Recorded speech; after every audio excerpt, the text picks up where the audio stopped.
बड़वानी को कभी निमाड़ का पेरिस कहा जाता था।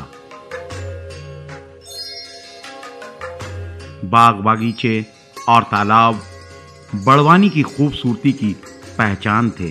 कालांतर में पर्यावरणीय उदासीनता और व्यक्तिगत स्वार्थ के चलते धीरे धीरे कंक्रीट के जंगल पैदा हुए और इन्हीं के तले दब गए अतीत के सुंदर दृश्य। तहसील से जिले का दर्जा पा चुकी बड़वानी को अब दरकार थी कलेक्ट्रेट सहित अन्य विभागों के लिए नए भवन की।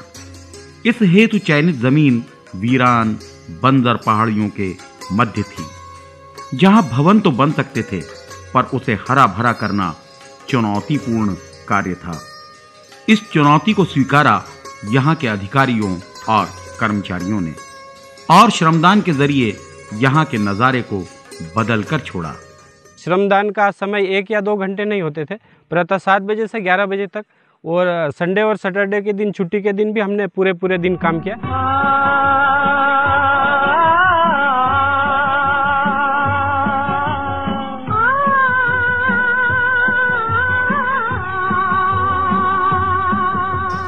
श्रमदान में पुलिस विभाग, जिला पंचायत, नगर पालिका, राष्ट्रीय सेवा योजना के स्वयंसेवक एवं जनप्रतिनिधियों ने भी महती भूमिका निभाई।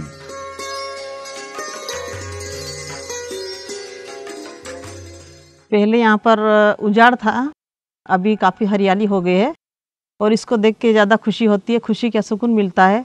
और हम आगे कोशिश करेंगे कि और अच्छे, मतलब जो सूखा है वहाँ पर भी पेड़ पौधे लग जाए, और हम चाहते हैं कि बड़वानी थोड़ा ग्रीन हो जाए। तो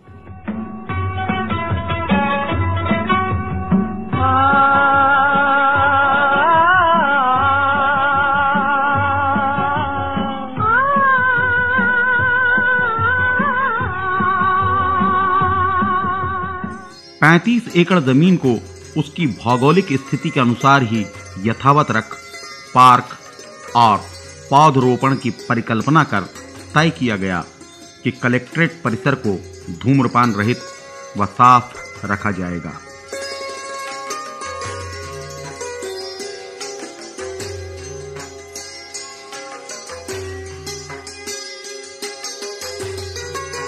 प्रतिदिन अधिकारी जुटते और परिसर की साफ सफाई के बाद पौधरोपण के लिए जमीन तैयार करते।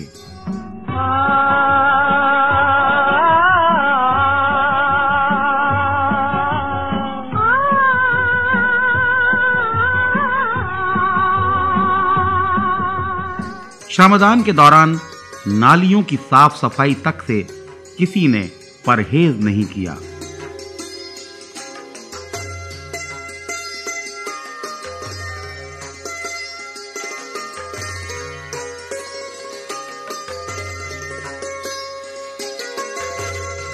प्रातः 7:30 से 10:30 तक व रविवार व छुट्टी के दिनों में 200 से 300 लोग जुटते और अपने अपने दायित्व निर्धारित कर जुट जाते श्रमदान में।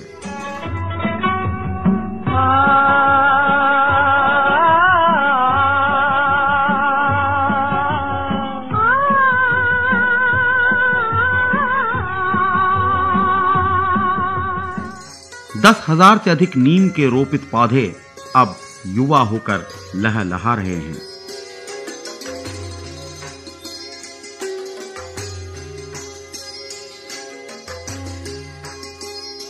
सुंदर, सुखद और स्वस्थ वातावरण की भूमिका निभाते ये पौधे सुरम्य भविष्य का आगाज हैं।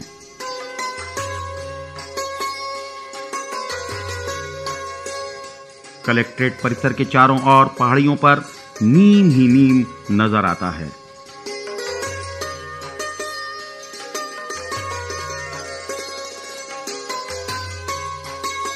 रोपित पौधों को सींचते रहने का जिम्मा लिया जिले के ड्रिप एसोसिएशन ने और हर पौधे तक ड्रिप प्रणाली के जरिए पानी पहुंचाया गया। हम सभी 10-12 लोगों ने, जो ड्रिप व्यापारी है, सभी ने हम यहाँ इनिशियली श्रमदान किया और सभी ने ड्रिप इंस्टॉल किया। ड्रिप के अंतर्गत स्प्रिंकलर एंड ड्रिप दोनों प्लांट लगाए हमने, जो नीम के पौधे लगाए हैं, वो road to road plant distance के हिसाब से हमने उसको इंस्टॉल किया है सिस्टमेटिकली।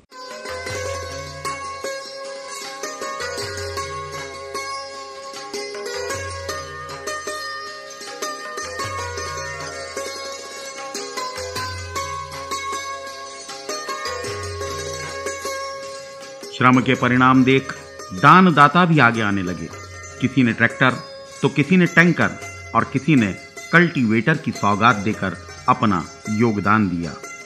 आज से साल भर पहले यहाँ पर एक पहाड़ी का रूप था और आज ये कलेक्टर परिसर पूरा अपने मूर्त रूप में हरा भरा हरियाली चुनरी ओढ़े हुए है।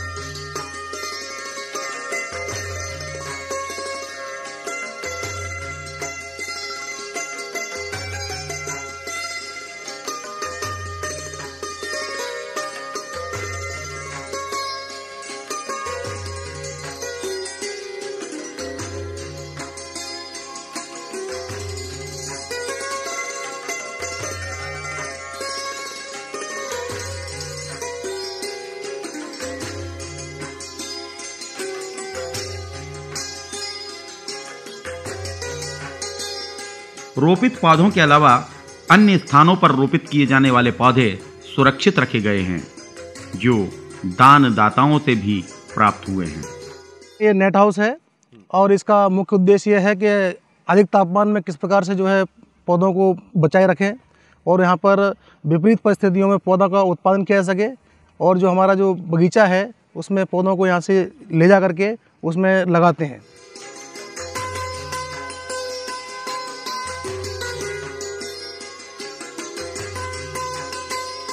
अगले चरण में कलेक्ट्रेट के आसपास की पहाड़ियों को भी गुलजार करने की रूपरेखा तैयार कर ली गई है। कलेक्ट्रेट कैंपस बहुत महत्वपूर्ण जगह होती है, कलेक्ट्रेट का भवन भी और कलेक्ट्रेट का ओवरऑल कैंपस भी, क्योंकि ज़िले भर के नागरिकों का और ज़िले भर के लोगों का यहाँ आना होता है। तो चूँकि बहुत ड्राई था और पहाड़ियाँ एकदम बैरन थी, यहाँ पर ग्रीनरी भी नहीं थी और बिल्डिंग की जो सुविधाएँ थी भवन की वो भी बहुत उपयुक्त नहीं थी। तो हम लोगों को लगा, मुझे और मेरे सभी साथी अधिकारियों को, कि यदि हम कलेक्ट्रेट कैंपस का यदि कायाकल्प कर सकते हैं तो लोगों को इससे प्रेरित किया जा सकता है। तो एक श्रमदान की परंपरा हमने सभी ने मिलकर शुरू की। इसमें सभी सम्मानीय जनप्रतिनिधि भी शामिल हैं और मेरे सभी साथी अधिकारी शामिल हैं। उस श्रमदान की परंपरा के माध्यम से बाहरी श्रम इसमें बहुत कम है, मूलतः ये अधिकारियों, कर्मचारियों और सभी जनप्रतिनिधियों का श्रम है, जिसके तहत ये विकास किया गया है।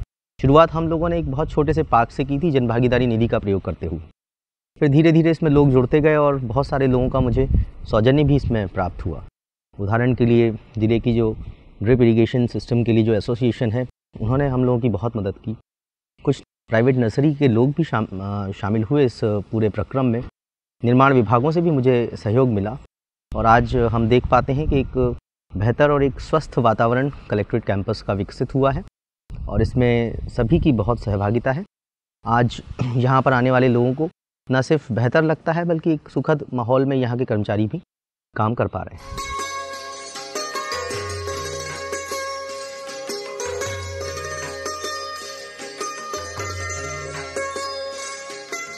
कलेक्ट्रेट के मुख्य द्वार के पास निमाड़ के वीर शहीद भीमा नायक की स्मृति में एक विस्तृत पार्क निर्मित किया गया है।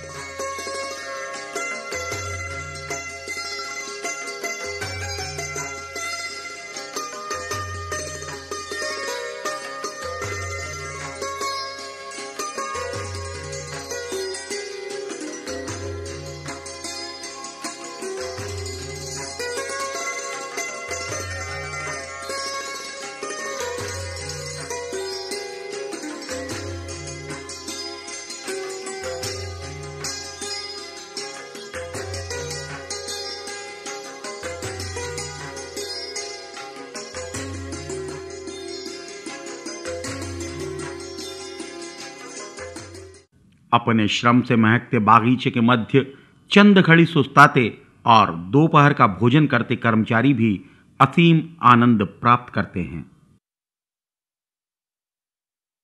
कलेक्ट्रेट के पहुंच मार्ग के दोनों ओर भित्ति चित्र उकेर कर प्रागैतिहासिक काल को दर्शाया गया है।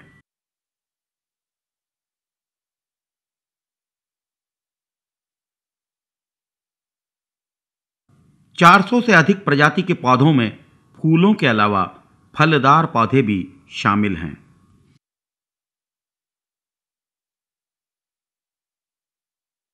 पौधों की निरंतर देखभाल और उन्हें बीमारियों से बचाने का जिम्मा यहां के सेवानिवृत्त उद्यान विकास अधिकारी ने संभाल रखा है। वे और उनकी टीम के सदस्य पैनी निगरानी रख पेड़ पौधों की साज संभाल करते रहते हैं। हाँ, ये पौधों में जो बीमारियां लगती है उसमें हम बीमारी के हिसाब से दवाई का स्प्रे करते हैं। जैसे इल्ली लग रही है, मिलीबग लग रही है, तो उसमें हम प्रोफेनोफास वगैरह का स्प्रे करते हैं उस पर। और जो दीमक लग रही है उसमें क्लोरोफाइरिफास का उपयोग करते हैं।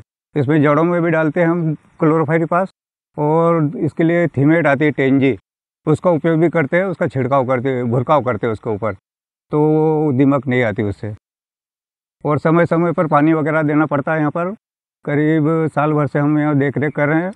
कुल जमा 11 महीनों की अथक मेहनत और सूझबूझ ने बड़वानी कलेक्ट्रेट परिसर की सूरत निखार दी है।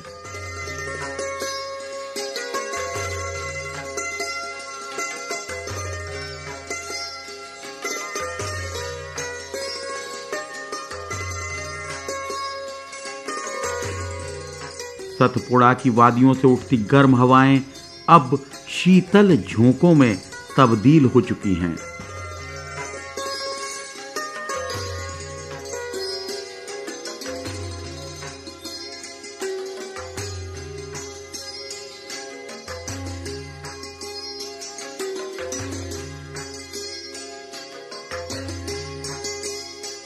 विकसित चौराहे और कलेक्ट्रेट परिसर की खूबसूरती के पाश में बंधे नागरिक यहां टहलने आते हैं, तो बच्चों की किलकारियां भी यहां गूंजती रहती हैं।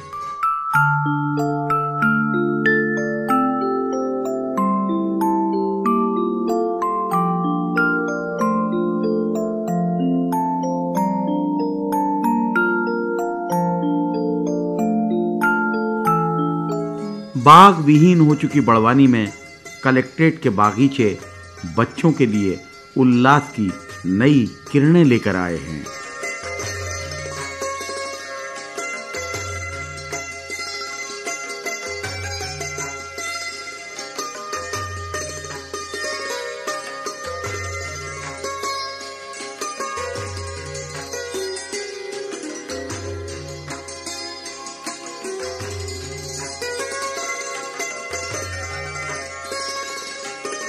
कलेक्ट्रेट पहुंच मार्ग के बीच पुलिया निर्मित कर उसके दोनों ओर कमल रोपे गए हैं।